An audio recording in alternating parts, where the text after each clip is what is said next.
So friends, ఇప్పుడే అందిన breaking news. MLC కవిత గారిని అరెస్ట్ చేశారు ఈడీ అధికారులు, కేంద్రం నుంచి వచ్చిన ఈ ఎన్ఫోర్స్మెంట్ డైరెక్టర్ అధికారులు. సో ఎప్పటి నుంచో నలుగుతున్న కేసు 2022 నుంచి 2 ఏళ్ల నుంచి నలుగుతున్న కేసుకి ఈరోజు ఒక కొలికి వచ్చినట్టే.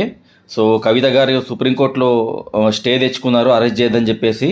కానీ నాటకీయ పరిణామాల మధ్య కవిత గారిని ఇప్పుడే జస్ట్ 5 నిమిషాల కిందనే హైదరాబాద్లో అరెస్ట్ చేయడం జరిగింది.